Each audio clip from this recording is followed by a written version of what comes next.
Pakistan landscape and like companies किस तरह से जो है वो उनके ऊपर अटैक्स हो रहे हैं, नेशनल लेवल पे किस तरह से अटैक्स हो रहे हैं, पाकिस्तान के अंदर साइबर सिक्योरिटी की क्या अपॉर्चुनिटीज़ हैं। साइबर सिक्योरिटी बहुत बड़ी डोमेन है जिसके अंदर बहुत सारे सब डोमेन्स हैं, सब सेक्शंस हैं जिनके अंदर आप स्पेशलाइजेशन करके आ सकते। 80,000 जॉब्स की डेफिशिएंसी है cyber security market. How what is the hackers perspective and how his mindsets evolves, right, and also in the current era के अटैक्स किस तरह से जो है वो हो रहे हैं और हैकर्स किस तरह से अपने माइंड्स को इम्प्रोवाइज कर रहे हैं। अब हैकर का माइंडसेट ये है कि हैकर ने एक चीज़ जो उसके सामने मौजूद है, वो वेब एप्लीकेशन की सूरत में है, कोई मोबाइल ऐप की सूरत में है, कोई नेटवर्क की सूरत में, उसको ब्रेक करना। Exactly. The modern warfares are happening between India, Pakistan, Israel, and all these regions are evolved into the modern warfare. Single line of code is much more powerful than the weapons. Modern warfare है, it is evolving, warfare is ever evolving. Exactly. हमें traditional fields का पता है, military, army, air force, navy. Cyber एक major role play करता है pre war, during war and post war.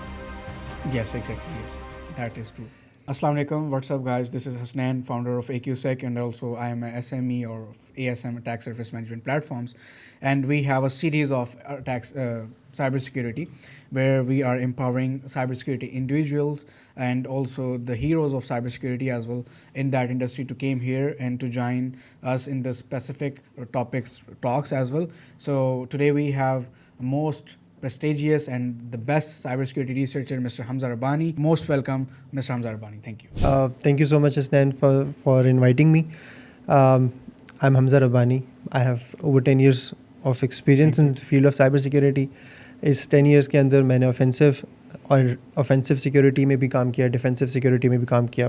Down the lane हम लोग इस बारे में बात करेंगे। Yes. I started off back in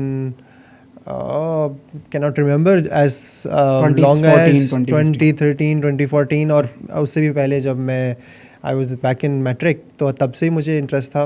और मुझे आज भी याद है कि मैं ओल्ड बुक सेंटर्स में जाके ढूंढता था कि कोई हैकिंग के ऊपर किताब मिल जाए। तो उस टाइम पे पता नहीं था कि हैकिंग या in the field of cyber security is basically a specialization in the field of computer science. Exactly, yes. तो उस टाइम इस बात की नॉलेज नहीं थी, तो इसलिए डायरेक्ट जंप लगाने की कोशिश करते थे। काफ़ी चीज़ें बस इस तरह से, जिसको स्क्रिप्ट किडी कहते हैं या देख के रट्टा मारने वाला हिसाब कहते हैं, तो वो उस वक्त सीख ली थी। लेकिन डाउन द लेन जब मेरा फास्ट में एडमिशन हुआ कंप्यूटर साइंसेस डिपार्टमेंट में, और फिर मैंने जब कंप्यूटर साइंसेस पढ़ना शुरू की, तो बहुत सारी चीज़ों की सेंस बनना शुरू हुई कि एक्चुअली चीज़ें होती चलती कैसे हैं नॉर्मल में। Exactly. और फिर उसको हैकर्स अब्यूज़ कैसे करते हैं और उसको ऑफेंसिव साइड पे कैसे लेके आते हैं। बाय द टाइम मैंने अपनी डिग्री कंप्लीट की, मैंने 1 से 2 इंटरनेशनल सर्टिफिकेशंस कर ली थी जो कि प्रैक्टिकल डोमेन की थी, जिसमें ECPPT और इस तरह की OSCP की प्रिपरेशन स्टार्ट कर दी थी। उन प्रिपरेशंस और उन लैब्स और उन एक्सपोजर्स के साथ बहुत ज़्यादा सीखने को मिला, हैंड्स ऑन एक्सपीरियंस मिला। तो that basically sparked my journey into cyber security. Right after graduation मैंने IT सपोर्ट के तौर पे भी काम किया बीच में। मैंने ड्यूरिंग ग्रेजुएशन मैंने एज डेवलपर भी काम किया डिफरेंट ऑर्गेनाइजेशंस में, पार्ट टाइम के तौर पे, फुल टाइम भी, कुछ रिमोट, कुछ तो काफ़ी सारे प्रोडक्ट्स भी बनाए, बहुत सारी सॉफ्टवेयर एज सर्विसेज के ऊपर भी काम किया। बिकॉज IT गाइज को आज भी कुछ कंपनीज हैं वो साइबर सिक्योरिटी की जगह रख देती हैं, और वो इसी तरह से उनको डील करते हैं। डू यू थिंक लाइक अभी भी ऐसा ही हो रहा है, साइबर सिक्योरिटी की सर्विसेज के लिए IT गाइज को उन्होंने रखा हुआ है?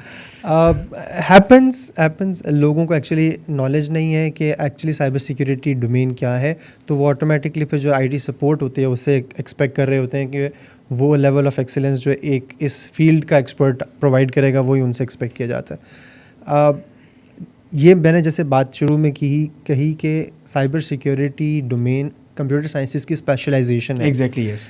तो इसका मतलब ये है कि कंप्यूटर साइंसेस की जो भी फील्ड आपकी एक्सीलेंस होगी, वो उस फील्ड के अंदर भी साइबर सिक्योरिटी का एक एलिमेंट होगा। Exactly, yes. Let's say you are a programmer, तो you can become a cyber security expert in terms of programming. तो उसको आप सिक्योर प्रोग्रामर भी कह सकते हैं, या सिक्योर प्रोग्रामिंग एक टर्म हमारे यहाँ यूज़ होती है। अगर आप डेवऑप्स इंजीनियर हैं तो डेव सेक ऑप्स उसका एक सिक्योरिटी साइड है। आप IT सपोर्ट इंजीनियर, तो IT सिक्योरिटी सपोर्ट भी आप उसके cloud security, cloud application security, security, all these exactly, things. Network security. Exactly.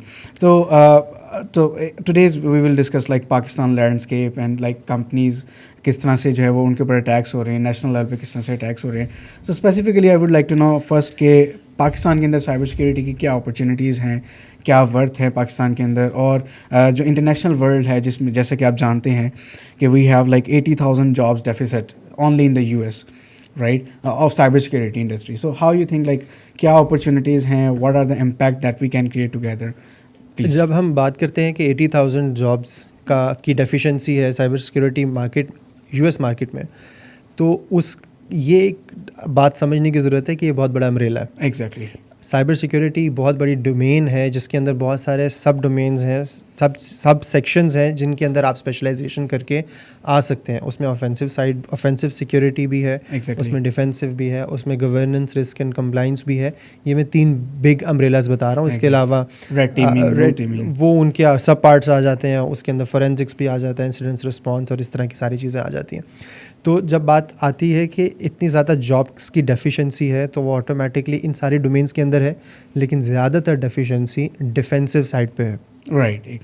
ठीक है, Right. क्योंकि जो इनेट किसी भी ऑर्गेनाइजेशन की रिक्वायरमेंट है उसको अपने IT इंफ्रास्ट्रक्चर को सिक्योर करना है. Exactly. Yes. तो उसको ऐसे लोग चाहिए जो उसके डिफेंस को इम्प्रूव कर सकें, और Well. उस इम्प्रूवमेंट के लिए उनको एक ऐसा बंदा चाहिए जिसको साइबर सिक्योरिटी का रोड मैप क्लियर हो कि एक ऑर्गेनाइजेशन को सिक्योर किस तरह से करना है. और डिफेंसिव साइड पे like SOC solution Exactly. and SIEM solutions, right, EDRs, XDR.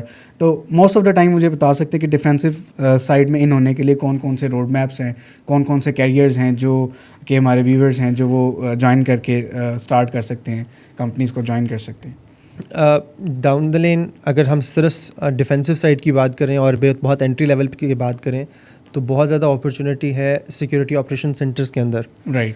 Jin companies के अंदर सिक्योरिटी ऑपरेशन सेंटर्स हैं वो 24/7 ऑपरेट कर रहे होते हैं, तो वहाँ पे एक large amount of workforce required है जो कि कॉन्टीन्यूसली ऑर्गेनाइजेशन के सारी नेटवर्क को, ट्रैफिक को, अलर्ट्स को मॉनिटर करती रहे. राइट. तो ये एक साइड है जहाँ पे यंग लड़के लड़कियाँ स्टार्ट कर सकते हैं, अपना करियर स्टार्ट कर सकते Do we have a SOC centers in Pakistan? हैं. Definitely we have state of the art SOC centers as well. Right. So we are utilizing most of the time cloud for the SOC center or the on-prem services. Depends on the service, depends on the organization. So for example, banks are mandated by State Bank of Pakistan to have all of their data within Pakistan On-prem. on premises. Right. तो इसलिए वो उनके पास अपने cloud services in house deployed है, तो वो international clouds या एक्सटर्नल क्लाउड्स के ऊपर रिलाई नहीं करते. उनका अपना IT सिस्टम्स है जो उसको सपोर्ट करता है, तो उनके सारे SOC operations locally manage So most of the time ये कौन सा solution use कर रहे होते हैं SOC के अंदर? डिफरेंट है, depends on their requirements. Sometimes एक सिंगुलर सोल्यूशन के साथ, जैसे logarithm, Right. One of the very famous one, QRadar भी देखा हमने, Exactly. हमने वजू भी देखा Wazoo भी जो है. ओपन सोर्स सोल्यूशन है. Exactly. तो हमने Splunk भी आ जाता है. स्प्लंक भी आ जाता है. तो डिफरेंट कॉम्बिनेशंस, ये इस चीज़ के ऊपर डिपेंड करता है कि इनकी फाइनेंशियल कॉस्ट क्या है, Right. का आपकी परचेस पावर क्या है, और इसके अलावा सबसे इंपॉर्टेंट बात, आपको पाकिस्तान के अंदर ट्रेंड रिसोर्सेज इन प्रोडक्ट्स के कितने आसानी से मिल जाते हैं. Right. Exactly. So you can say like in SOC, we have a SOC centers, and how we can provide the services to the world as well about the SOC centers कि हम जो हैं उनके SOC centers को यहाँ पे host कर सके. कोई ऐसी सर्विसेज या अपॉर्चुनिटीज़ पाकिस्तान में भी हैं या लोग प्रोवाइड कर रहे हैं सर्विसेज अभी तक? बिल्कुल कर रहे हैं. ऐसी सर्विसेज हैं जहाँ पे क्लाउड बेस्ड सॉल्यूशंस डिप्लॉयड हैं और वो मल्टी टेनेंसी के ऊपर मौजूद हैं, तो उनके customer base cross the globe है. और Right. वो यहाँ से बैठ के 24/7 मॉनिटरिंग कर रहे हैं. राइट. और मतलब इसके लिए क्या ट्रस्ट इश्यूज़, किस तरह से हम कंपनीज को क्या कहना चाहेंगे जो स्टार्टअप्स हैं जो भी स्टार्ट कर रहे हैं SOC सेंटर्स, वो किस तरह से ट्रस्ट विन कर सकते हैं US कंपनीज़ का या यूरोपियन कंपनीज़ का to get the client? Specific जो क्यूरी आती है कि भाई किस तरह स्टार्ट करें SOC services. That is more of a business strategy kind of a question. इसके अंदर डिफरेंट अपॉर्चुनिटीज़ आ जाती हैं जिसके अंदर आप फॉर एग्जांपल किसी US कंपनी के साथ कोलैबोरेशन कर सकते हैं. That is one option. इसके अलावा और भी ऑप्शंस हैं कि आप डायरेक्ट अपने आप को एज पाकिस्तानी कंपनी ही शो करवाएं, बट उसके अंदर फिर जो ऐसी कंट्रीज़ हैं जो आपको हॉस्टाइल समझती हैं, राइट. जिसके अंदर समटाइम्स एंड अनफॉर्चुनेटली अमेरिका भी आ जाता है, तो वहाँ भी ये चैलेंजेस आते हैं. तो फिर आपको अपनी किसी पार्टनर कंपनी के साथ लेके पार्टनर चलना कंपनी पड़ता को आपको करना पड़ता है, तो right. Okay, so we will just dive into the ecosystem of the Pakistan about cybersecurity landscapes. Like, do you think like we are creating much more talent that will cover the need of the nation in cybersecurity? Pass universities, अच्छी universities, fast, अपना भी या इसके अलावा GK, COMSATS PRS. वगैरह, air university itself, ये लोग cyber security के अंदर ग्रेजुएट्स प्रोड्यूस कर रहे हैं. Yes, but at the same time cyber security landscape is ever evolving. exactly, yes. Because computer science is evolving, AI is evolving, so ultimately cybersecurity is. Cyber security is evolving. और जब हम बात करते हैं कि ये डिफेंसिव साइड डिफ़िकल्ट है या डिफेंसिव साइड इटसेल्फ बहुत ज़्यादा इन डिमांड है, Yes. तो वो एक्चुअली उसकी जो नीड है या उसकी जो स्पेशलिटी है, all depends on the skill level of the adversary. Right, exactly. So we have तो तो ठीक है. ये एवर इवॉल्विंग इसलिए है कि अगर आपका एडवर्सरी इम्प्रूव कर रहा है अपनी अटैकिंग स्किल्स के अंदर, तो आपको अपने डिफेंस को इम्प्रूव करना है. तो that is where the problem comes in, जब हमारे पास जो रिसोर्स आते हैं और वो फिर इतनी इवॉल्विंग फील्ड के अंदर उस तरह से अपनी इनपुट पुट नहीं करते या क्योंकि हार्डवर्क पुट नहीं कर पाते, तो वो उस साइड से ड्रॉप आउट हो जाते हैं. राइट. हाउ यू थिंक कि साइबर सिक्योरिटीज़ में जो मेहनत है वो कंप्यूटर साइंस के अंदर मेहनत से कहीं ज़्यादा है? अच्छा क्वेश्चन है आपका. साइबर सिक्योरिटी मैंने बताया कि इस कंप्यूटर साइंस से मैं इसको थोड़ा सा कंपेयर कर देता हूँ. Yes. प्रोग्रामिंग की बात करते हैं. Exactly. प्रोग्रामिंग के अंदर आप you have are given a task, आपने एक प्रोग्राम डेवलप करना है और आपको पता है कि आपने स्टेप 1, 2, 3 परफॉर्म करने के बाद अल्टीमेट आपका जो ऑब्जेक्टिव है वो एक पर्टिकुलर शेप एंड फॉर्म के अंदर आ जाएगा. उसमें बग्स आते हैं, आप उसको फिक्स कर लेते हैं and then you go through the iterative process. लेकिन वो काम स्ट्रेट फॉरवर्ड है in terms of steps follow कर लें Yes. तो हो जाएगा. साइबर सिक्योरिटी में you never know what is going to happen when. Exactly, yes. तो इसलिए ये एक बहुत डिफरेंट लैंडस्केप है की चीज़ है जहाँ पे स्टैंडर्डाइज्ड प्रोसीजर्स जो प्रोग्रामिंग या आईटी डेवलपमेंट कंपनीज़ के लिए बने हैं वो आईटी सिक्योरिटी डिपार्टमेंट्स के लिए फेल हो जाते हैं. जैसे एजाइल प्रोसेसेस हैं या वाटरफॉल मैथडोलॉजीज़ हैं, ये वो सारी चीज़ें हैं जो साइबर सिक्योरिटी डोमेन में आके फेल आउट हो जाती है. क्योंकि वहाँ पे तो आपको पता है कि भाई पाइथन आपके पास आ गया, then you have a framework fast API and you just have to build the things. But here you have to break the things, right? तो breaking the things it's gonna be very challenging कि आपने एक system को break करना है. अच्छा, so I would like to specifically discuss about the government level things as well कि भाई गवर्नमेंट के अंदर कंप्लायंस को किस तरह से फोकस किया जा रहा है, ठीक है, ताकि बैंकिंग सेक्टर और not only the financial sectors but also the corporates as well, because you know corporates के पास भी काफ़ी ज़्यादा डेटा है, ठीक है. और जैसे कि अभी आपने थोड़ी देर पहले कहा कि एडवर्सरीज के हिसाब से आपको अपनी डिफेंसिव स्ट्रेटजीज को डिज़ाइन करना पड़ता है. तो we have a lot of adversaries on a national level और international level, right? And as the Pakistani technical landscape जो है वो इंक्रीज़ हो रहा है, ठीक है. जैसे जैसे लैंडस्केप इंक्रीज़ हो रहा है अल्टीमेटली आपका डेटा पॉइंट्स या डेटा सोर्सेज इंक्रीज़ हो रहे हैं. बिल्कुल ऐसे. तो गवर्नमेंट कहाँ पे रोल प्ले कर रही है कि वो उस डेटा को मेक श्योर करे कि जो कॉर्पोरेट्स यूज़ कर रहे हैं वो सिक्योर है और सिमिलर बैंक्स जिनके पास PII का डेटा है वो भी उनके पास सिक्योर है. How you think in that? Government अपना रोल अच्छा प्ले कर रही है. बस कहूँगा कि देर आए दुरुस्त आए. नेशनल सर्ट हमारी बहुत अच्छी इस्टेब्लिश करना एक बहुत अच्छा स्टेप है इस साइड के ऊपर, और वो अपना एक मेजर रोल प्ले कर रही है इसके अंदर, जहाँ पे वो पाकिस्तानी गवर्नमेंट और साथ में पाकिस्तान की जो प्राइवेट ऑर्गेनाइजेशंस हैं उनको मैंडेट कर रही है to certain baseline of cyber security. Right. इसके अलावा हमारे पास कुछ रेगुलेटरी बॉडीज़ हैं डिफरेंट डोमेन्स के अंदर. फॉर एग्जांपल बैंकिंग साइड के ऊपर regulatory body state bank of Pakistan है. तो state bank of Pakistan cyber security के कुछ स्टैंडर्ड्स एंड बेसलाइन को इम्प्लीमेंट करवाता है सारे बैंक्स के अंदर, और उस मैंडेट की वजह से हमारी ओवरऑल बैंकिंग सेक्टर की जो फाइनेंशियल सेक्टर है उसकी सिक्योरिटी लेवल इम्प्रूव होती जा रही है विद टाइम. राइट. पहले ही इम्प्रूव है and I want like to say कि स्टेट ऑफ द आर्ट है, international up to international standards भी है और मज़ीद भी इम्प्रूव होती जा रही है. तो बैंकिंग के ऊपर अटैक्स वगैरह आपने डील किए हों और उनको किस तरह से आप इंसिडेंट रिस्पॉन्ड करते हैं और क्या वाकई फाइनेंशियल लॉसेस बड़े बड़े होते हैं जो हम लोग सुनते हैं? बिल्कुल ऐसे ही है. अच्छा, अब यहाँ पे मैं थोड़ा सा ना एक जनरल मिसकंसेप्शन को भी एड्रेस करना चाहूँगा कि अगर कोई एक इंडिपेंडेंट इंसिडेंट होता है, जैसे आपको मोबाइल के ऊपर मैसेज आ गया और अल्टीमेटली आपने उनको 10,000 रुपया शेयर कर दिया, या आपको SMS आ गया जो कि अपेरेंटली बैंक के नंबर से था, राइट. तो इट डज़ नॉट मीन कि बैंक हैक हुआ है. एग्जैक्टली. इट मीन्स कि प्रोबेबली जो बंदा है उसको किसी तरह से ट्रिक कर दिया गया, वो बेसिकली सोशल इंजीनियरिंग की कैटेगरी में Exactly, आता है। वो एक आइसोलेटेड इंसिडेंट है। जब बात आती है कि बैंक्स की सिक्योरिटी, तो अनफॉर्चुनेटली हमने देखा है पाकिस्तान में बहुत मेजर किस्म का एक साइबर इंसिडेंट भी होते हुए। I won't be taking the name on this platform because now they have tremendously improved their security.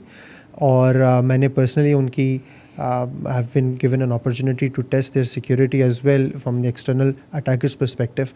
So they have improved it manifolds. Very probably I would like to say कि आज के दिन में they might be the best, they might have the best cyber security implementation in the organization. Right, well. तो उस case के अंदर, उस पर्टिकुलर बैंक के केस के अंदर जब कॉम्प्रोमाइज़ हुआ तो फिर मिलियंस ऑफ डॉलर्स निकले। और वो बैंक से निकले, वो ना कि किसी एक इंडिविजुअल से नहीं निकले। उसके बहुत सारे इम्प्लीकेशंस हैं ऑटोमेटिकली। बैंक के ऊपर ट्रस्ट के अलावा वैसे ही एक नेशनल फाइनेंशियल डिप्लीशन हो जाती है। एग्जैक्टली।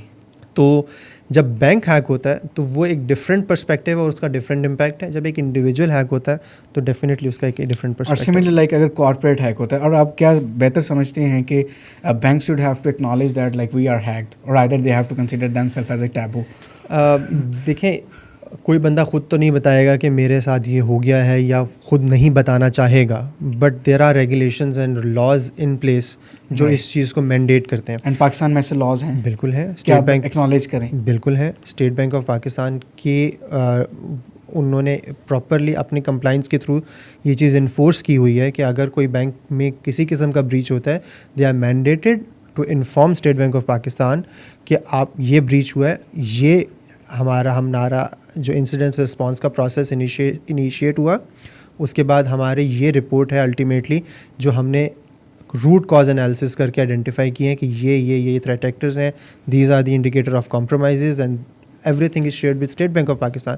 और उसकी बेसिस पे स्टेट बैंक ऑफ पाकिस्तान सारे बैंक्स को, और जनरली अब तो नेशनल सेट के साथ भी इंटीग्रेशन होती जा रही है, तो हर तरफ उसकी एडवाइजरीज रिलीज़ करते हैं ताकि जहाँ जहाँ वो थ्रेट एक्टर मौजूद है, एक तो उसका फुटप्रिंट आइडेंटिफाई हो सके और उसको वहीं पे देर एंड देन रोक लिया जा सके। सो जो थ्रेट एक्टर्स हैं, क्या आप मुझे बता सकते हैं ज़्यादातर किस रीजन से थ्रेट एक्टर्स आते हैं पाकिस्तान में? अच्छा, थ्रेट एक्टर्स की एट्रीब्यूशन बहुत मुश्किल चीज़ है, क्योंकि cyber weapons and cyber warfare is non attributable. Exactly. Cyber warfare का जो यहाँ पे है, हाँ, मैंने वॉरफेयर का वर्ड इसलिए इस्तेमाल किया कि it can be a war or it can be more like a gang like a situation. Exactly. जहाँ पे like a grey hat hackers do.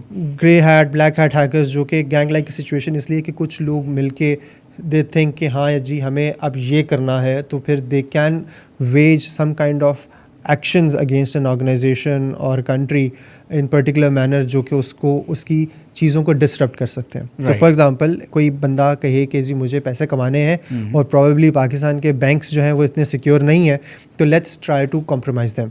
Right. तो वो ग्रुप ऑफ पीपल हो सकता है backed by government or not backed by government, or just backed by ideology, backed by financial जुनून के जी हमें पैसे कमाने हैं, backed by some religious rights as well, right? वो भी बिल्कुल हो सकता है। पॉलिटिकल एजेंडाज भी हो सकते हैं।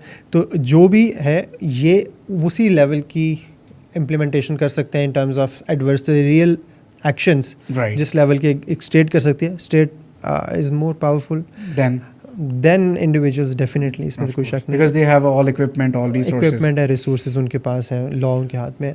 बाकी एट्रीब्यूट करना मुश्किल है। हमारे सबसे बड़े एडवर्सरीज के अंदर we have India, we have Israel, we have Russia, China, America. Everyone is an adversary as long as you are the honeypot. You are the honeypot, right? So everyone gonna want to exploit you, right? आप बाहर कहाँ जाते हैं, आपके पाकिस्तान के अंदर आपके इतने एडवर्सरीज हैं Exactly. जो पाकिस्तानी बैंक्स को कॉम्प्रोमाइज़ करने की कोशिश करते हैं या इंडिविजुअल्स को कॉम्प्रोमाइज़ करके उनसे पैसे चुराते हैं। तो जो वो इंडिविजुअल एक्शंस कर रहे हैं, वो अगर पूरे बैंक के ऊपर, बैंक की तिजोरी पे ही हाथ डल जाए तो वो क्यों नहीं करेंगे? Exactly.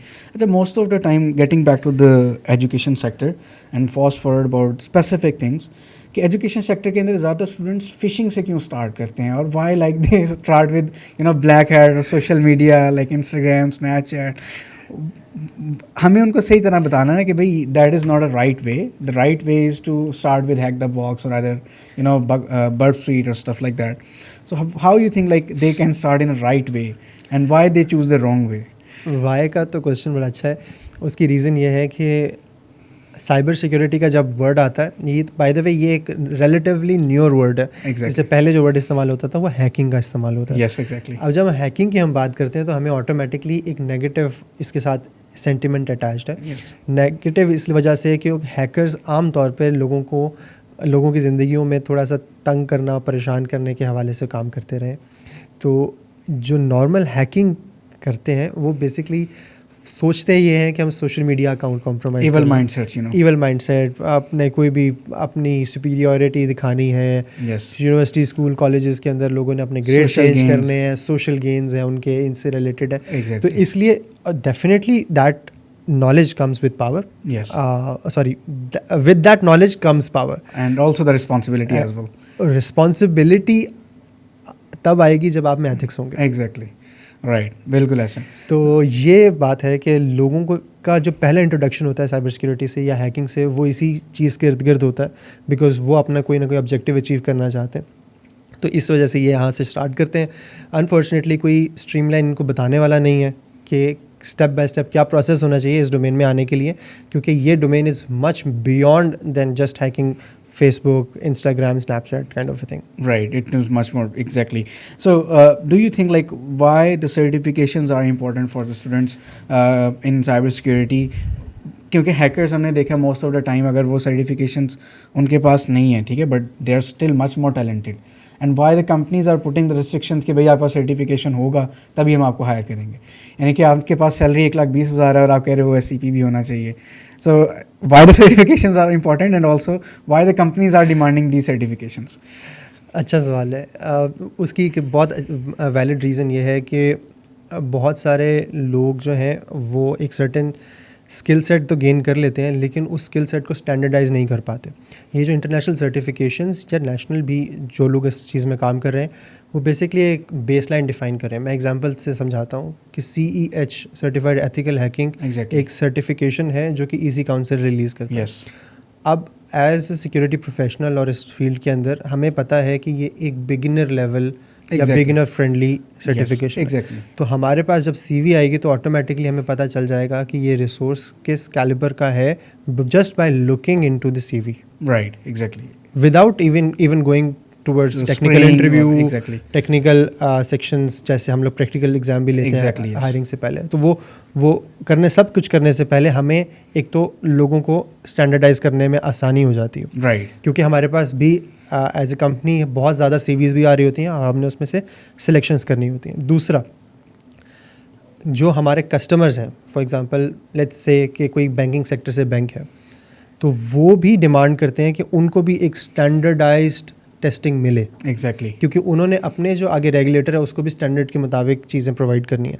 तो स्टैंडर्डाइज टेस्टिंग के लिए करने वाला आमतौर पे वो होगा जिसने स्टैंडर्ड को पढ़ा हो, और पढ़ने की जो सर्टिफिकेशन है वो आपको एक सर्टिफिकेशन प्रोवाइड करती है. तो आपको एक सर्टेन लेवल ऑफ स्किल का पता चल जाता है कि सर्टिफिकेशन इसने की हुई है तो इसको इस लेवल का स्किल आता है. बट ये तो हो गया कि इंटरनेशनल लेवल पे आप डिमांड कर रहे हैं, ठीक है.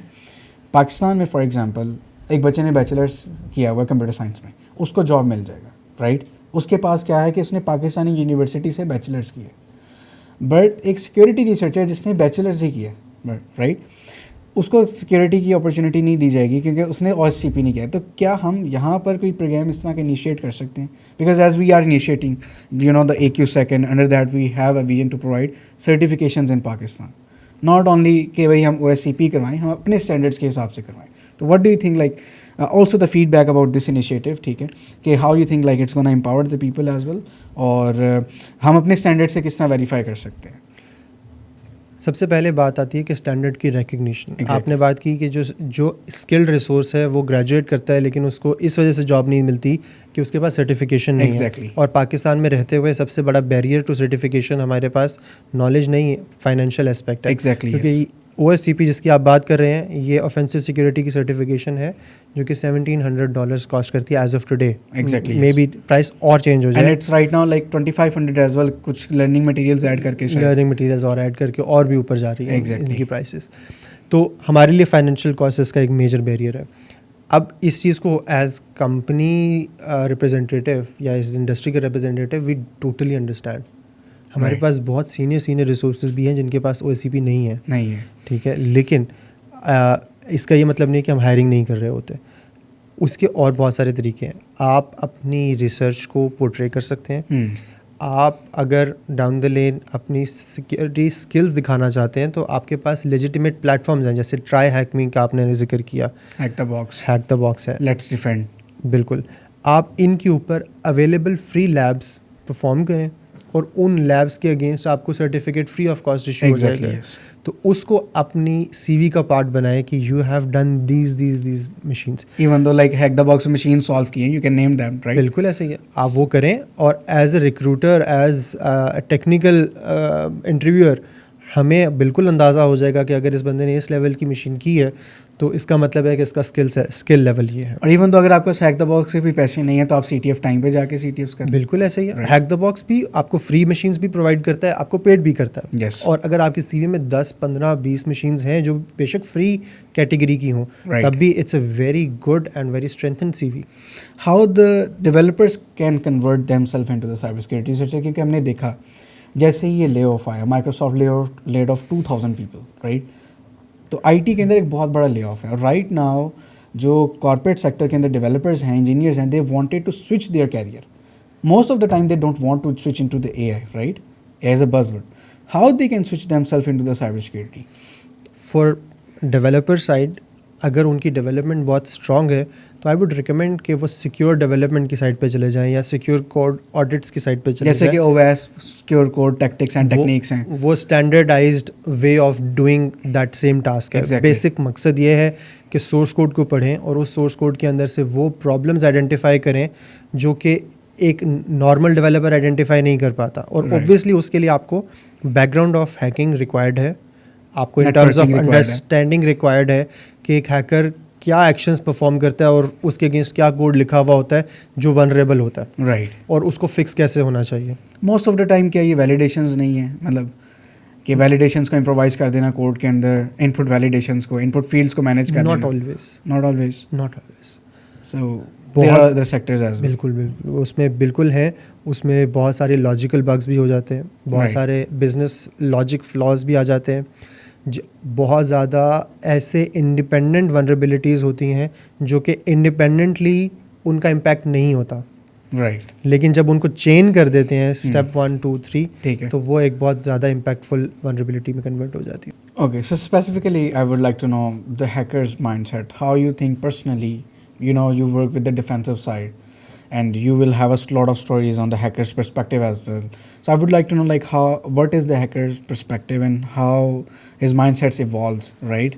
And also in the current era, के attacks किस तरह से जो है वो हो रहे हैं और hackers किस तरह से अपने minds को improvise कर रहे हैं? अटैकर्स के माइंड्स के पीछे बेसिकली मोटिवेशन हो सकती है और वो डिफरेंट टाइप्स की हो सकती हैं। सो फॉर एग्जांपल आप पॉलिटिकल मोटिवेशन हो सकती है, आप कोई फाइनेंशियल मोटिवेशन हो सकती है, कोई आइडियोलॉजी, रिलीजियस आइडियोलॉजी हो सकती Exactly, है। yes. फिर इसके अलावा आप कोई स्टेट की आइडियोलॉजी हो सकती है, Exactly. वो भी उसके पीछे हो सकते हैं। तो ये एक तो हाई लेवल अटैकर का माइंडसेट है। अब हैकर का माइंडसेट ये है कि हैकर ने एक चीज़ जो उसके सामने मौजूद है, वो वेब एप्लीकेशन की सूरत में है, कोई मोबाइल ऐप की सूरत में है, कोई नेटवर्क की सूरत में, उसको ब्रेक करना है। Exactly. और ब्रेक करने के लिए जैसे आप एक अगर डेवलपर की माइंडसेट से सोचें तो वो कोई चीज़ बिल्डअप जब करता है तो वो एक बिगर प्रॉब्लम को छोटे छोटे चंक्स में डिवाइड करता है कि मैं Exactly, yes. ये छोटा प्रॉब्लम Divide सॉल्व and करूँगा, ये छोटा सॉल्व करूँगा, ये छोटा सॉल्व करूँगा। Same goes for hackers. वो कहेंगे, लेकिन इसका ऑपोजिट करेंगे। डेवलपर बिल्ड कर रहे हैं, ये ब्रेक कर रहे हैं। Exactly. तो लेकिन उसको छोटे छोटे चंक्स में डिवाइड करेंगे। मैं अक्सर एक स्टोरी नरेट करता हूँ, स्टोरी तो नहीं है, सवाल पूछता हूँ और उससे सारा कुछ क्लियर हो जाता है। फॉर एग्जांपल, लेट्स से आपने चोरी करनी है एक दुकान के अंदर। Right. अब आपका स्टेप नंबर 1 क्या होगा? Reconnaissance. सबसे पहले आप जाएंगे, देखेंगे करूंगा। कि दुकान कितने बजे खुलती है, Exactly. कितने बजे बंद होती है, उसके कितने दरवाजे हैं, एंट्री एग्ज़िट कहाँ पे हैं, खिड़कियाँ कहाँ पे लगी हैं, कब वो लॉक करके जाते हैं, और वो ताला जो इसको लॉक करते हैं वो क्या चाइना का छोटा सा ताला है? अगर मैं साइबर में बात करूँ तो एडमिन यूज़र नेम और एडमिन पासवर्ड है या कोई बड़ा ताला लगा हुआ है। हाँ. ठीक है, तो उसके बाद फिर आगे आप उस रिकॉनेसेंस की बेस पे आगे प्लानिंग करते हैं कि ओके फाइन, ये फ्लॉज मुझे नज़र आ रहे हैं, इनके ऊपर मैं फिर आगे राइट इसमें आप स्टेप वाइज चले जाए तो इन्फॉर्मेशन आपने गैदर कर ली, उसके बाद स्टेप नंबर 2 के ऊपर आप गए, आपने वनरेबिलिटी असेसमेंट कर लिया, आपने ताले को छिड़ के देखा तो आपको पता चला ताला तो मजबूत है लेकिन जिस कुंडी पे लगा हुआ है वो कुंडी वीक है एग्जैक्टली। तो आपको वनरेबिलिटी असेसमेंट हो गई। अब आप आते हैं पेनिट्रेशन टेस्टिंग करने के लिए। अब आप उखाड़ के देखेंगे उस ताले में तो आप उसको तोड़ने की कोशिश करेंगे और अगर वो आपके हाथ में आ जाता है तो यू आर इन। अगर आप एथिकल हैकर हैं तब आप रिपोर्ट लिखेंगे। अगर आप नहीं है अगर आप एथिकल हैकर नहीं है तो यहाँ से आपका काम स्टार्ट होता है जो कि दूसरी साइड का है, जो वो फिर आपके ऑब्जेक्टिव पे डिपेंड करता है। लेकिन एज एन एथिकल हैकर आपको फिर अल्टीमेटली रिपोर्ट लिखनी है कि हमें यहाँ फ्लॉज नज़र आए, ये प्रॉब्लम्स थे और आप इस तरह से इसको फिक्स कर सकते हैं। Right, well, very very great. Specifically I would like to know कि आजकल हमारे घरों में स्पेसिफिक फ़ीमेल्स के साथ और एल्डर सिटीजन्स के साथ ये व्हाट्सएप और सोशल मीडिया क्रैक्स काफ़ी ज़्यादा हैं, और even though the phishing attacks as well कि भाई वॉइस चेंज करके, वॉइस क्लोन करके कि मैं यहाँ फंस गया हूँ, ये हो रहा है मेरे साथ, या फिर व्हाट्सएप पे कोई लिंक आ गया, या फिर इवन दो आप ही के नेम से व्हाट्सएप पे मुझे मैसेज आएगा कि भाई मुझे इतने पैसों की ज़रूरत है। एक तो मैं बताएँ कि कैसे हो रहा है, राइट, और दूसरा इससे बचा किस तरह से जा सकता है। एक ये कि कॉल आती है कि जी आप फ़लाने साहब बात करें, जी बिल्कुल बात कर रहा हूँ, आपका बेटा है हमारे गिरफ्तार, हमने एक जगह पे रेड की थी, हम पुलिस वाले बात कर रहे हैं फ़लाने थाने से, तो हमने आपके बेटे को गिरफ़्तार कर लिया है और अगर आप छुड़वाना चाहते हैं तो आप बताएं। और वो एक रोते हुए बंदे की आवाज़ भी आती है, पीछे से आती है और ऐसा लगता है कि उसी की है और वैसा लगे। अच्छा, ये बात वो कभी बेटे के साथ करते हैं, कभी भांजे भतीजे के साथ भी करते हैं। Exactly, yes. तो इस पे अगला बंदा परेशान हो जाता है और कहते हैं अब्बू को ना बताना, चचा को फ़ोन कर लिया तो अब्बू को ना बताना। एग्जैक्टली। और उसके ऊपर वो कहते हैं कि जी आप हमसे आउट ऑफ जाके अंडर द टेबल, हाँ, अंडर द टेबल आप डील कर लें। तो उसमें आप परेशान हो जाते हैं। तो बेसिकली आपकी जो एक फियर की इंस्टिंक्ट है, एक फाइट और फ्लाइट मोड को एक्टिवेट करके आपसे एक सर्टेन एक्शन परफॉर्म कराते हैं। इसी तरह से कभी कभी आपको कॉल आती है इंटरनेशनल नंबर से, चचा अस्सलाम वालेकुम, कैसे हैं आप, खैरियत से, मैं फ़लाना बंदा बात कर रहा हूँ, या वो नाम नहीं लेते, वो आपसे नाम निकलाते हैं, आपने पहचाना नहीं मुझे। Exactly, yes. तो आप कहेंगे यार कौन है जो इंटरनेशनल नंबर से बात कर रहा है, अमेरिका का नंबर है, मेरा अमेरिका में जानने वाला फ़लाना बंदा है, तो शायद आप उमर बात कर रहे हैं। हाँ जी, आप पहचाना ना आपने, आप मैं उमर बात कर रहा हूँ। एग्जैक्टली। तो इस तरह से ये बात शुरू करते हैं और फिर कहते हैं कि वो मैंने पाकिस्तान आ रहा हूँ, मैं इंशाल्लाह मेरा चक्कर लगना है 1 महीने बाद, तो एक काम था छोटा सा। जी बेटा बताएं क्या काम था। वो मुझे ना एक पाकिस्तान में मैंने एक काम करवाया था किसी से, तो मुझे उसके ना 3 लाख रुपया पे करना है, $1000 बनता है, तो वो मैं आपको अभी ट्रांसफ़र कर रहा था, डायरेक्ट ट्रांसफ़र हो नहीं रहा, आप उनको ट्रांसफ़र करते हैं, मैं फिर आऊँगा तो फिर हम कर लेंगे। अब आप जिसको आपके भांजे भतीजे ने कॉल किया अमेरिका से और आपने बड़े अरसे बाद उसकी आवाज़ सुनी है, एक तो आप उसको सस्पेक्ट भी नहीं कर रहे और उसने एक बड़ा वार्मली आपको सलाम दुआ भी की और उसके बाद फिर उसने आपसे डिमांड कर ली बड़े अरसे के बाद, तो आप उसको ना चाहते हुए भी आप उसको ऑब्लाइज कर लेते हैं और कई दफ़ा आप ऐसे ट्रांसफ़र कर लेते हैं, एंड इट हैपन्स। फिर इसके अलावा बहुत कॉमन, हम सब आप ऑनलाइन शॉपिंग बहुत ज़्यादा करते हैं, हमारे पास ई-कॉमर्स का पर्सपेक्टिव है, तो हमें फ़ोन आते हैं कि जी आपका पार्सल आया है, यस, और पार्सल के लिए आप हमें आपको कंफर्मेशन पे OTP आएगा, राइट, एग्जैक्टली ऐसे ही, तो वो आप हमें कंफर्म कर देगा। और ये अच्छा, अदर देन स्कैमिंग, जनरली कुछ ऐसी कंपनीज़ हैं जो वाकई OTP भेजती भी हैं ताकि आप उस बंदे को दिखाएं और आपको ही पार्सल हैंड ओवर किया जाए, तो ये एक जेन्युइन यूज़ केस भी है और इसी यूज़ केस को अब्यूज़ भी किया जाता है। तो इस तरह से कुछ करके आपको बेसिकली आपका कोई ना कोई ऐसा फाइट और फ्लाइट, समटाइम्स आपका फियर फैक्टर, आपका इमोशनल फैक्टर ट्रिगर करवा के आपसे कोई ना कोई एक्शन परफॉर्म करा लेते हैं। अब जब आपने कहा कि मुझे किसी के नंबर से मैसेज आ जाता है, किसी अपने के नंबर से मैसेज आ जाता है, वो बेसिकली इसी प्रीवियस अटैक की चेन है। एग्जैक्टली। उसमें क्या है कि फॉर एग्जांपल मैंने डिलीवरी बॉय का पर्सपेक्टिव दिया कि वो आपको फ़ोन करते हैं, OTP भेजते हैं, तो वो OTP आमतौर पे व्हाट्सएप का होता है। Yes, exactly. और वो व्हाट्सएप का OTP आप उनको जब प्रोवाइड करते हैं तो वो अपने मोबाइल में, जैसे आप नॉर्मली अपने मोबाइल में अपना व्हाट्सएप जब शुरू में लॉगिन करते हैं तो आप अपना फ़ोन नंबर देते हैं, एग्जैक्टली, आपको OTP आता है, OTP आप एंटर करते हैं तो आपका व्हाट्सएप लॉगिन होता है, normal use case. Yes. Attacker भी एग्जैक्ट यही यूज़ केस फॉलो करता है, वो भी अपने ही एडिशनल फ़ोन के अंदर आपका नंबर डालेगा और आपको फ़ोन करके एक स्टोरी सुना के आपसे OTP लेने की कोशिश करेगा। एग्जैक्टली। वो स्टोरी कुछ भी हो सकती है, बिल्कुल। अगर आप उसको OTP दे देते हैं तो वो आपके व्हाट्सएप पे लॉगिन हो जाएगा। Yes. And by virtue of that attacker के पास एडवांटेज ये है कि आपकी जो कॉन्टैक्ट लिस्ट है, अब वो उसको एक मैसेज भेज सकता है with certain authority and assurance. Exactly yes, और यही होता है। तो वो पहला उसका अटैक सक्सेसफुल था, उसने उससे जो सब्सिक्वेंट अटैक्स इनिशिएट किए वो विद ट्रस्ट जा रहे हैं। तो अब वो अपने किसी रिलेटिव को मैसेज करता है, तो अब वो बंदा रिलेटिव देखेगा यार ये पैसे मांग रहा है और प्रीवियस हिस्ट्री के अंदर इसी के मैसेजेस आए हैं, मैं इसको जानता हूँ, कोई अलग नंबर से मैसेज नहीं आ रहा। तो ऐसे केसेस में जब आपका कोई रिलेटिव आपसे पैसे मांगे तो मेरी रिकमेंडेशन ये है कि एक दफ़ा आप कॉल ज़रूर कर लें। एग्जैक्टली, कॉल करें बिल्कुल। और आप उनसे कॉल पे जब तक आप बात ना करें तब तक ना करें। अच्छा, जब हैकर लॉगिन करता है क्या वो लिंक डिवाइसेस में चला जाता है कि हाँ फॉर एग्जांपल अब मेरा व्हाट्सएप लॉगिन हो गया हैकर के पास, क्या मैं उसको लिंक डिवाइसेस में जाके चेंज करूँ? क्योंकि अक्सर कंप्लेंट्स आती हैं वो व्हाट्सएप नहीं ओपन हो रहा हमारा, तो वो व्हाट्सएप क्लोज किस तरह करता है हैकर? बाय डिफ़ॉल्ट व्हाट्सएप जब एक दफ़ा लॉगिन होता है एक मोबाइल डिवाइस के ऊपर, तो दूसरी डिवाइस से वो लॉग आउट हो जाता है। exactly. अगर आपने गलती करके अपना OTP बता दिया तो अब आप लॉग आउट हो जाएंगे व्हाट्सएप और अपना व्हाट्सएप आप लॉगिन किस तरह करेंगे दोबारा? फ़ोन नंबर पे? अनफॉर्चुनेटली फेसबुक का अपना एक प्रोटोकॉल है इस चीज़ को लेके, राइट। और वो मुझे उसकी रीजंस नहीं पता, but they take good 7 to 8 hours उससे पहले आपको व्हाट्सएप दूसरे फ़ोन पे स्विच नहीं करने देते। और इस 7 आवर्स में आपको आपका सारे चैट्स हर चीज़ एक्सपोर्ट कर लेता है।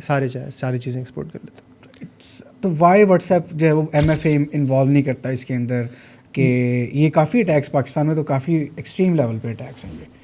ये तो इसका वाई का आंसर तो बेहतर फेसबुक ही देगा, लेकिन that is an unfortunate scenario, क्योंकि उसमें एक और बड़ी इंपॉर्टेंट बात, जो रेगुलेशंस जिनकी हम बात करते आ रहे हैं अभी तक, वो जो इंडिविजुअल अटैक्स हैं, यानी कि जो पर्सन के ऊपर अटैक हो रहा है, सोशल इंजीनियरिंग की बात कर रहा हूँ, उसको कंप्लाइंस उस तरह से कवर नहीं करती जिस तरह से टेक्नोलॉजी इटसेल्फ पे अटैक को कवर करती है। Exactly, like it's more than like technology awareness. हाँ, वो ये कहते हैं कि व्हाट्सएप का OTP अगर आपने बता दिया तो उन्होंने आपको वार्निंग दे दी कि भाई हमारी जिम्मेदारी नहीं है। एग्जैक्टली, आप OTP किसी को ना बताइएगा। यहाँ तक हम आपको कर सकते हैं कि व्हाट्सएप डायरेक्ट नहीं कोई हैक करेगा, कर लेते हैं, लेकिन डायरेक्ट कोई हैक नहीं करेगा।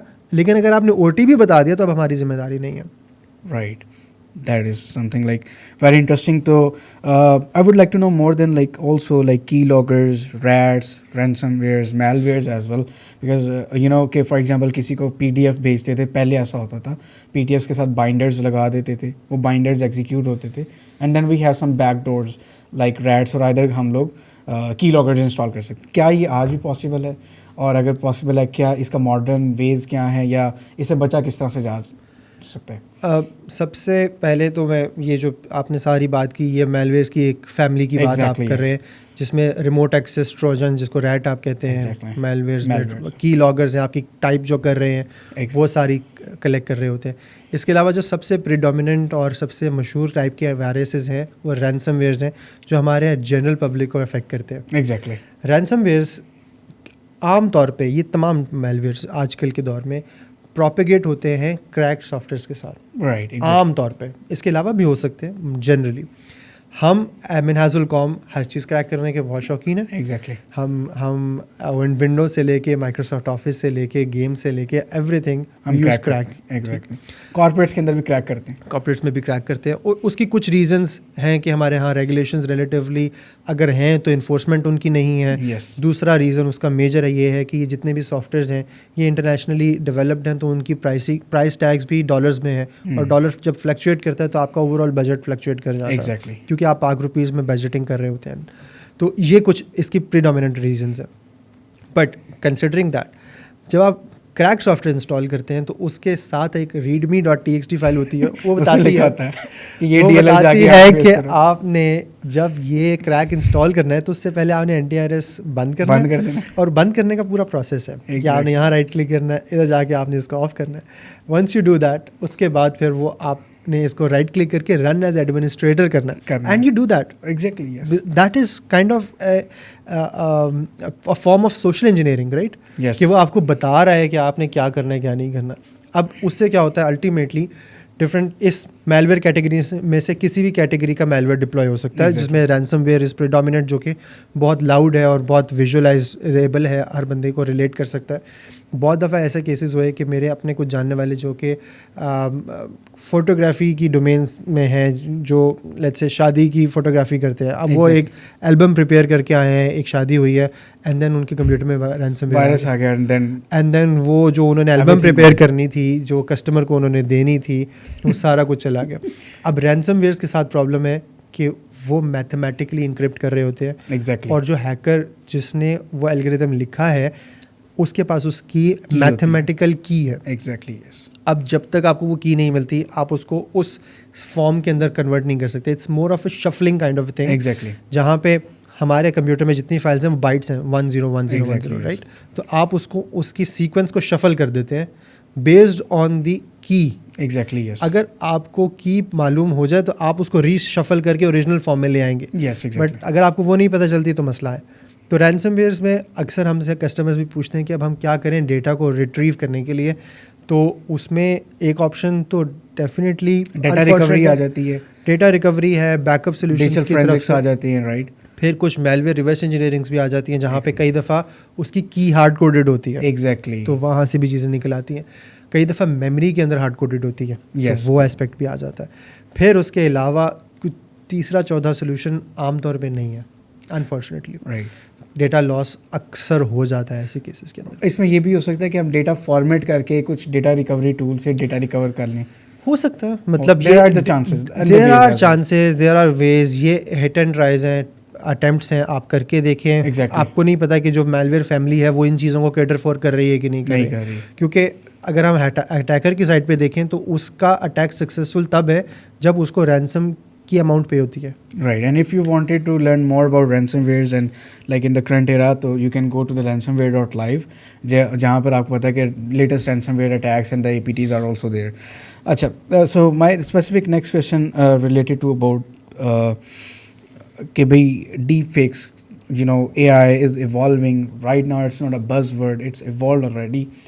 And also vibe coding, you know, कि vibe coding security researchers के लिए like a honey pot, क्योंकि वाइब कोडर्स अनलिमिटेड कोड करते जा रहे हैं and they are not following the security standards, और इवन तो उनका बेसिक बिजनेस लॉजिक फ्लॉज भी बहुत ज़्यादा बढ़ रहे हैं। तो हाउ यू थिंक कि vibe coding is creating the opportunities for cyber security researchers? Do you think that? आपके दो क्वेश्चन हैं रिलेटेड टू AI, जो कि AI साइबर सिक्योरिटी डोमेन के अंदर या हमारे जनरली लाइफ्स के अंदर किस तरह से प्रॉब्लम्स क्रिएट कर रही है। द फर्स्ट वन, पहले मैं उसकी बात कर लेता हूँ, डीप फेक्स की। डीप फेक्स अनफॉर्चुनेटली बहुत मुश्किल सी चीज़ है जिसके अगेंस्ट डिफेंस किया जा सके, और आज के दौर में ये चीज़ और ज़्यादा हमें उभर के सामने आ रही है जब हम लोग चैट GPT को, गिबली इफ़ेक्ट्स और इस तरह की चीज़ों के साथ अब हम उन चीज़ों का एक्सपीरियंस कर रहे हैं कि आप ना सिर्फ ये इफ़ेक्ट जनरेट कर सकते हैं, इनको रिवर्स भी कर सकते हैं। मॉडल्स इस ओपन सोर्स में भी इस तरह के अवेलेबल हैं जो जिसमें आप फेस चेंज कर देते हैं किसी का लाइव वीडियो के अंदर। आपने इस चीज़ की एक एग्जांपल देखी है स्नैपचैट के फ़िल्टर्स की सूरत में, जहाँ पे आप किसी अपने फेशियल फीचर्स को चेंज करके किसी और तरह के फेशियल फीचर्स कर लेते हैं और वो लाइव रिकॉर्डिंग काइंड ऑफ चीज़ हो जाती है। इसका एक और आपने फीचर फंक्शन देखा है, जैसे आप जूम और टीम्स की मीटिंग जब आप करते हैं तो उसमें आपका बैकग्राउंड ब्लर हो जाता है, या आपके ऊपर कॉस्मेटिक चेंजेस कर देते हैं, आपकी स्क्रीन टोन इंप्रूव कर देते हैं या स्मूथ कर देते हैं। तो अगर इसके थोड़ा सा और सुपरलेटिव इफेक्ट्स के ऊपर जाएं तो आपकी जब फेशियल फीचर्स चेंज करने पे आ गए, जब वो इंडिपेंडेंटली आपका nose, ears, eyes, everything identify करें तो उनको stretch, reduce, colour tone change वो भी कर सकते हैं। तो डेफिनेटली वो बेसिकली बिहाइंड द सीन्स ये है कि जो टारगेट इमेज है, या लेट्स से कि मैं टॉक दे रहा हूँ, मेरी रिकॉर्डिंग है, इस रिकॉर्डिंग के ऊपर किसी और का फेस लगाना है, तो वो मेरे वीडियो के फीचर्स को आइडेंटिफाई करेंगे, जिस फेस से रिप्लेस करना है उसके फीचर्स के साथ रिप्लेस कर देंगे। और अब मेरी जो ज़ुबान है वो मेरी ज़ुबान है, शक्ल किसी और की हो जाएगी। This is very dangerous when it comes to modern era living style. हम हर चीज़ आजकल कंज्यूम कर रहे हैं सोशल मीडिया से। अब सोशल मीडिया पे जो रियलिटी और वर्चुअल रियलिटी का जो डिफरेंस था वो अब कम होता जा रहा है।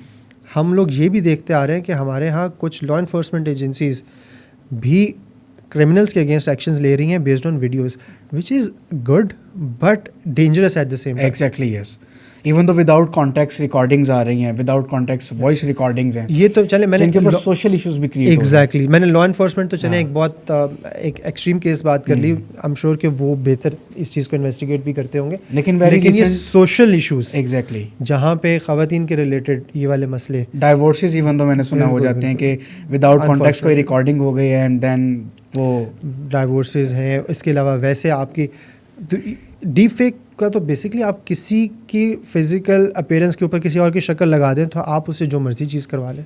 राइट, तो अगर कोई चोरी करते हुए की वीडियो और आपने उसमें फेस रिप्लेस कर दिया तो बेसिकली आप किसी और पे इल्ज़ाम डाल सकते हैं। Well that's great. So in your career how you deal with the ransomwares? जैसे क्या कोई कॉर्पोरेट लेवल में आपको in services in your job कि आपके पास कोई रैंसमवेयर अटैक हो and you then provided the incident response service to that company in Pakistan specifically? Yes, काफ़ी इस तरह के इंसिडेंसेस हमने हैंडल किए हैं। उसके अंदर हमारा जो मैं रिलेट करता हूँ तो एक ऑयल एंड गैस कंपनी है पाकिस्तान की, उधर एक इस तरह का इंसिडेंट हुआ तो उन्होंने हमें जब बुलाया तो अभी वो इनिशियली इनिशिएट हुआ था and they got to know के इस कंप्यूटर के ऊपर डेटा इनक्रिप्ट हो गया, even though they had very good antivirus and EDR solution deployed. Right, okay. Fully updated, fully patched, everything. Even with that, वो इस तरह का इंसिडेंट हो गया। उस पूरे एपिसोड के अंदर हम लोगों ने सबसे पहले कंटेनमेंट, ब्लास्ट रेडियस को कंटेन करना मकसद होता है। Right. क्योंकि ये जो मैलवेयर्स हैं ये एक कंप्यूटर से दूसरे कंप्यूटर पे प्रोपेगेट करने की पोटेंशियल होता है इनमें। राइट, तो अगर एक नेटवर्क पे आ गया दूसरे पे भी जा सकता है, तीसरे पे भी जा सकता है। इसकी कॉमन एग्जांपल WannaCry रैंसमवेयर आपने देखा। Exactly yes. तो उसको हम लोग कंटेन करते हैं और उस कंटेनमेंट के बाद फिर हम एरेडिकेशन की फेजेस के ऊपर जाते हैं जहाँ पे हम फिर उसको रिमूव करते हैं और उसके जितने भी हुक्स हैं वो नेटवर्क में से निकालते हैं। अब ये तो हो गई डीप फेक की बात। Exactly. अब हमारा second phase of that question was related to vibe coding. Vibe coding basically एक टर्म है, जिन लोगों को नहीं पता वो ये कि हम ChatGPT को बताते हैं कि मुझे ये काम करना है तो उसके अगेंस्ट आपको कोड लिख देता है आपकी मर्ज़ी की लैंग्वेज में। अब ये चीज़ देखने में तो बहुत अच्छी है लेकिन जब इस चीज़ के थ्रू ऐसे लोग जिनको जनरली प्रोग्रामिंग नहीं आती वो कोड लिखवाना शुरू करते हैं तो दो प्रॉब्लम्स होते हैं। एक तो ये कि वो खुद एक पिटफॉल में फंस जाते हैं yes. क्योंकि वो स्टैंडर्डाइज्ड कोड नहीं होता, वो एक एक्शन परफॉर्म करने के लिए एक लाइब्रेरी यूज़ करता है और दूसरा एक्शन के लिए दूसरी लाइब्रेरी यूज़ करता है, क्योंकि वो एक जनरेटिव AI है, वो पैटर्न्स को आइडेंटिफाई करेगा रादर देन कि ऑप्टिमल चीज़ की तरफ जाए। तो ये तो एक उनका अपना प्रॉब्लम हो गया। उससे आने वाला जो दूसरा प्रॉब्लम है वो अननोन कैविएट्स है, unknown issues in terms of security है। कई दफ़ा लॉजिकल फ्लॉज रह जाते हैं, कई दफ़ा वो जो एडिशनल लाइब्रेरी इंक्लूड की होती है उससे परफॉर्मेंस के इश्यूज़ या उससे सिक्योरिटी के इश्यूज़ इंटीग्रेट होना शुरू हो जाते हैं। एक और भी बात आप नोट किएगा कि ये जितने भी मॉडल्स हैं ये एक बैक डेट के अंदर पब्लिश हुए होते हैं। Exactly, yes. बैक डेट के अंदर ट्रेन हुए होते हैं। For example 2024, 2023, right that. तो वो उस डेट एंड टाइम की जब ये ट्रेनिंग होती है तो जब तक आप उससे वाइब कोडिंग करवा रहे हैं तो जो लाइब्रेरी और उसका स्टैंडर्ड या लाइब्रेरी का वर्जन आपको रिकमेंड करता है वो पुराना होता है। और उस पीरियड ऑफ टाइम के अंदर अगर कोई उसमें वनरेबिलिटी आइडेंटिफाई हो गई है और उन्होंने फिक्स भी कर दिया, लेकिन बाय वर्च्यू ऑफ ChatGPT या अदर LLMs आप अगर पुराना वर्जन यूटिलाइज कर रहे हैं तो वो फिर आपके लिए सिक्योरिटी इश्यूज हो सकते हैं। इसका बेहतर तरीका ये है कि आपको कोर प्रोग्रामिंग आनी चाहिए। एग्जैक्टली, बेसिक्स आपके स्ट्रांग होने चाहिए। बेसिक्स आपके स्ट्रांग होने चाहिए। जैसे कैलकुलेटर आने से आपने और मैंने मैथ्स की बेसिक कैलकुलेशंस पढ़ना छोड़ नहीं दी। एग्जैक्टली, हमने उनसे असिस्टेंस ज़रूर लेना शुरू की, लेकिन हमने असिस्टेंस के साथ साथ वो सारे मैथमेटिकल टेबल्स भी याद किए और हमने प्रोसेस भी देखा कि एडिशन, सब्ट्रैक्शन, मल्टीप्लिकेशन, डिवीजन का कैसे होता है मैनुअली। एग्जैक्टली, तो उसके बाद हम लोग उसको यूटिलाइज करके हम कैलकुलेटर से इस चीज़ को इन्हांस करते हैं। Same goes for programming. जब तक आपको स्टैंडर्डाइज प्रोग्रामिंग लिखनी नहीं आएगी, सिक्योर कोड लिखना नहीं आएगा, लॉजिक बिल्डिंग नहीं आएगी, आर्किटेक्चरल स्ट्रक्चरिंग नहीं आएगी, आप जब वाइब कोड करेंगे तो उसमें बहुत ज़्यादा कैविएट्स होंगे और प्रॉब्लम्स होंगे।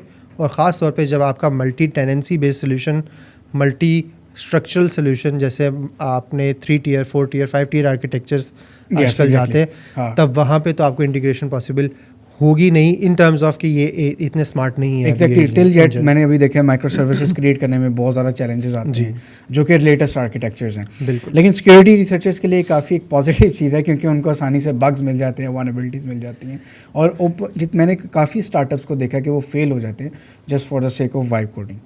ऐसे ही तो we should have to avoid vibe coding for the startups और either for the products as well. Do you think कि हमें ये करना चाहिए या फिर हम अगर उसको कहें कि act as a security researcher and find the bugs inside that? देखिए इसमें तो कोई शक नहीं है कि ये LLMs are very good at doing the task in terms of remembering things, in terms of retrieving things.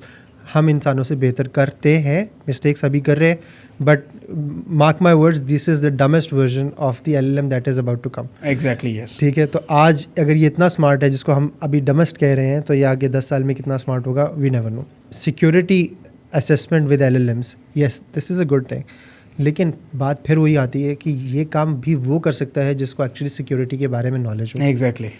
तो करने वाला काम जो एक्चुअली है वो ये कि गवर्नेंस सीट और ड्राइविंग सीट आज भी ह्यूमन को अपने हाथ में रखनी चाहिए। उसको पता होना चाहिए कि मेरा एंड ऑब्जेक्टिव क्या है और मैं जिस पाथ से गुजर रहा हूँ वो पाथ जो मुझे गाइड कर रहा है LLM, क्या वो ठीक है कि नहीं ठीक।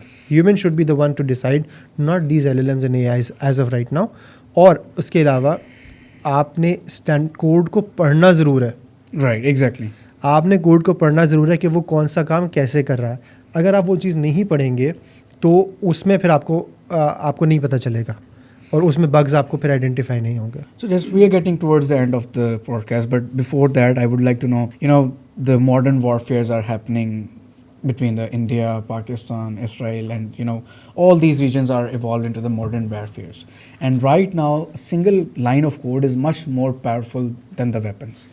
And we all know that, like in 2017, when Benjamin said we can bring down nations on their knees with a click of button, right? So what do you think? Because there are two phases of the questions, right? The first one is the modern warfares, how we can rectify, how we can create a strategy or a standard, and second thing, data. Data is oil, right? And with that perspective, don't you think like we should have to create our own products, our own utilities, our own indigenous solutions, right? What's your perspective in that? सबसे पहले तो हम warfare की बात कर लेते हैं। Yes. उसके बाद फिर हम बात करते हैं कि इंडिजनाइजेशन की। वॉरफेयर के ऊपर अगर हम बात करें ना, तो वॉरफेयर जो मॉडर्न वॉरफेयर है, it is evolving. Warfare is ever evolving, right? Exactly.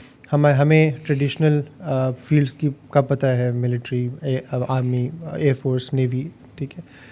लेकिन इसके अंदर अब 3 मेजर चीज़ें इंडक्ट हो गई हैं। That is number 1 space, number 2 electromagnetic spectrum, Right. And number 3 cyber. Exactly, yes. अब मैं साइबर से मेरी फील्ड है, बाकी 2 को हम skip कर देते हैं। साइबर एक मेजर रोल प्ले करता है pre war, during war and post war. Yes, exactly, yes. That is true. Pre war के अंदर cyber domain basically adversarial information gather करने के काम आती, Yes. And preparation for the D-Day, जैसे कह दें कि आप ड्यूरिंग वॉर फेज कह देते हैं। ड्यूरिंग वॉर के एग्जांपल आपको छोटी सी देता हूँ। कल की न्यूज़ है कि चाइना ने अमेरिका को ब्लेम किया है कि चाइनीज़ NTP सर्विस, टाइमिंग, जो एक स्टैंडर्डाइज टाइम अनाउंसिंग सर्विस होती है, उसको अमेरिका ने कॉम्प्रोमाइज़ किया using 49 0-day attacks. Oh, wow. That's great. और अमेरिकन NSA ने, और उन्होंने कॉम्प्रोमाइज़ किया है। और चाइना के मुताबिक अगर उनकी NTP सर्विस को डिसरप्ट कर दिया जाए तो अक्रॉस चाइना या चाइनीज़ स्पेक्ट्रम जितनी भी चीज़ें स्टैंडर्डाइज टाइम को यूज़ करके अपने आप को सिंक्रनाइज कर रही थी, सब बंद हो जाएंगी। That means railways, that means banking system, that also means satellites, Also the infrastructure as well, वो पे ऑटोमेटिकली उसके साथ जो कनेक्टेड है। तो ये D-Day की प्रिपरेशन के अंदर अमेरिका ने चाइना को इस जगह से पकड़ा जहाँ पे वो एक्सपेक्ट नहीं कर रहे थे। आज से पहले शायद NTP सर्विस का हमने कभी सुना नहीं होगा। Exactly. और ये वो सर्विस है जो बेसिकली अक्रॉस द ग्लोब हमारी सारी सर्विसेज को एक्चुअली चला रही होती है।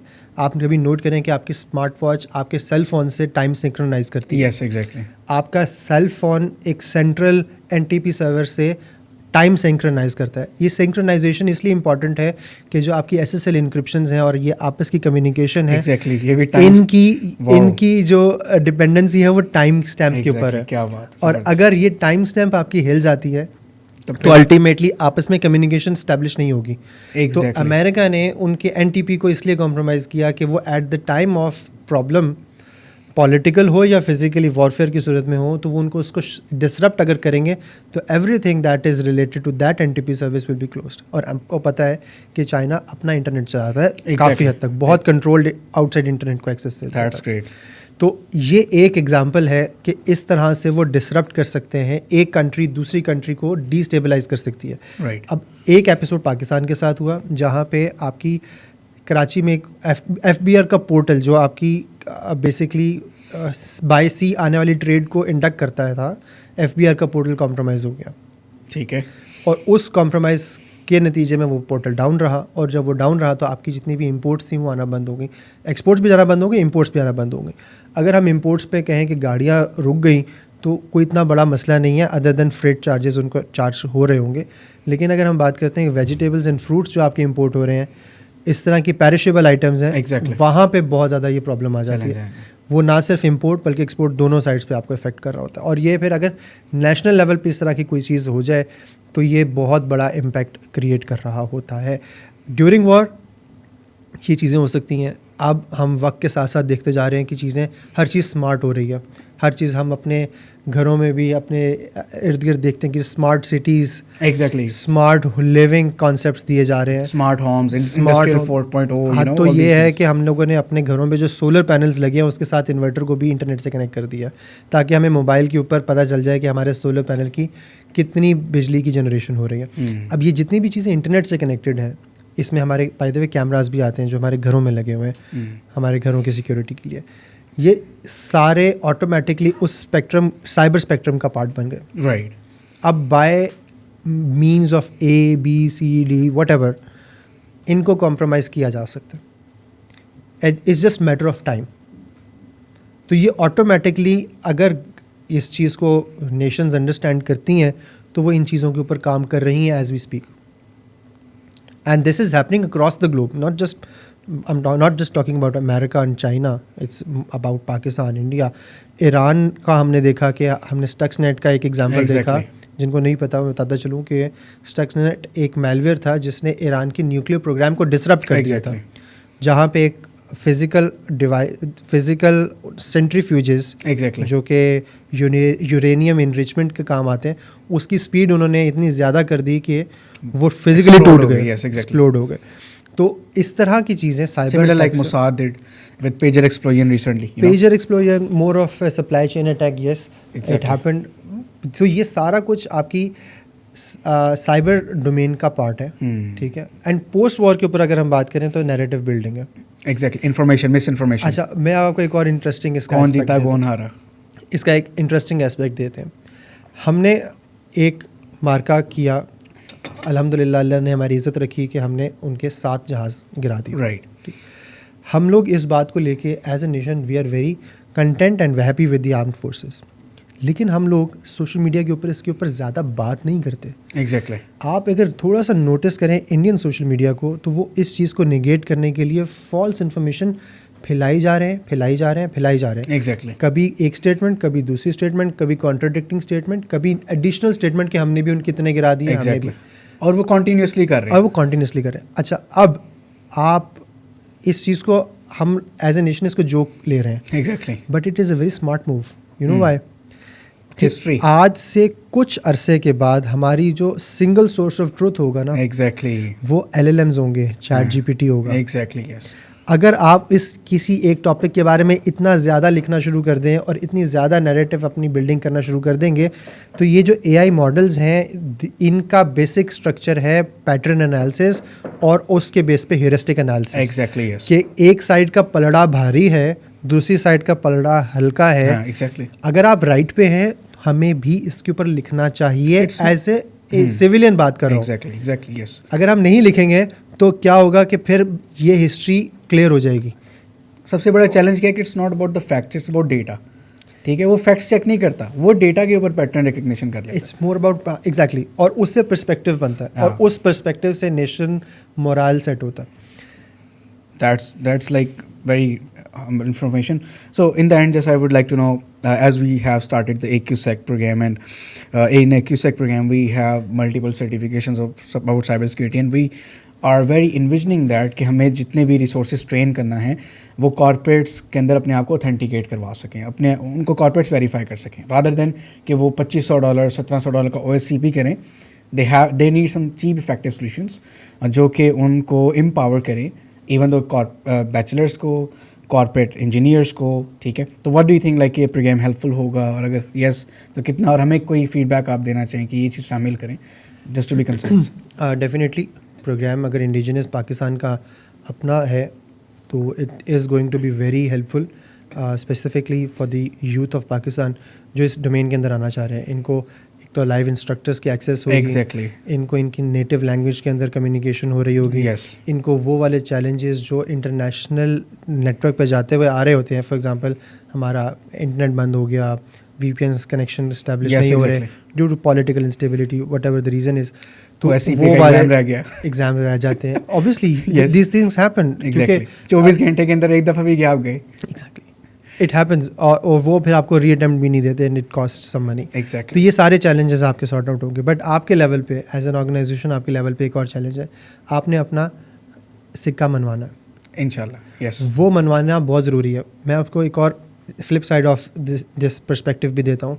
ये certification as companies, as security companies हम क्यों मांगते हैं?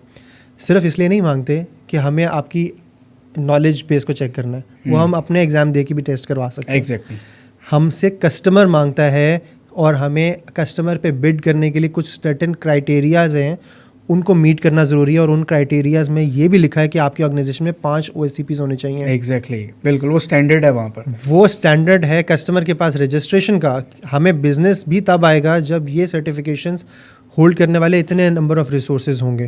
तो कस्टमर्स भी हमें सर्टेन सर्टिफिकेशंस की बेस के ऊपर जज कर रहे होते हैं। तो वो क्राइटेरिया पे अगर आप आए और अपनी सर्टिफिकेशन का नाम वहाँ तक ले जाएं कि वो क्राइटेरिया का पार्ट बनवा लें, then it is going to make a change. मतलब EC Council like TCM, Hatbricks, these platforms इन्होंने अपना सिक्का मनवा लिया. Yes. And we have to utilize. That's very great. Thank you so much for having a great conversation, sir. Inshallah, we will see you in the next episode. Thank you so much. Thank you.